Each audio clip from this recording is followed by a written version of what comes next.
નમસ્કાર, લોકસામના ન્યૂઝમાં હું ભારતી સોલંકી આપનું હાર્દિક સ્વાગત કરું છું. હવે જોઈએ આજના મુખ્ય સમાચાર. અમરેલી જિલ્લા ભાજપ આયોજિત નવનિયુક્ત સરપંચશ્રીઓને ભવ્ય સન્માન સમારોહ અમરેલી શ્યામવાડી ખાતે યોજાયેલ.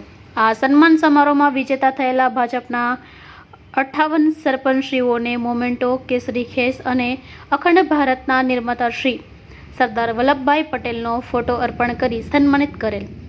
કોંગ્રેસના આગેવાન અને વડેરા ગામના સરપંચ શ્રી ભરતભાઈ હપાણી તેમના ટેકેદારો સાથે ભાજપના જોડાતા તેમને ખેસ પહેરાવીને આવકારેલ. ગુજરાત વિધાનસભા નાયબ મુખ્ય દંડક શ્રી કૌશિકભાઈ વેકરિયા, ધારાસભ્ય શ્રી જેવી કાકડિયા, ધારાસભ્ય શ્રી જનકભાઈ તળાવિયા, જિલ્લા ભાજપ મહામંત્રી સર્વશ્રી મેહુલભાઈ ધોરાજીયા, શ્રી ભૂપેન્દ્રભાઈ બસિયા, શ્રી પીઠાભાઈ નકુમ, જિલ્લા પંચાયતના ઉપપ્રમુખ શ્રી સુરેશભાઈ પાથર, પ્રદેશ મહિલા મોરચાના મંત્રી શ્રી ભાવનાબેન ગોંડલિયા, પ્રદેશ ભાજપ બક્ષીપંચ મોરચાના મંત્રી શ્રી મયુરભાઈ માંજરિયા, જિલ્લા ભાજપ હોદ્દેદારશ્રીઓ, મંડળ ભાજપ પ્રમુખશ્રીઓ, જિલ્લા પંચાયત ચેરમેન સભ્યશ્રીઓ, તાલુકા પંચાયતના પ્રમુખશ્રીઓ, સભ્યશ્રીઓ, નગરપાલિકાના પ્રમુખશ્રીઓ સહિત ભાજપના જિલ્લાભરના અગ્રણી કાર્યકર્તાઓ, ચૂંટાયેલા સરપંચશ્રી, ભાઈ બહેનો બહોળી સંખ્યામાં ઉપસ્થિત રહ્યા.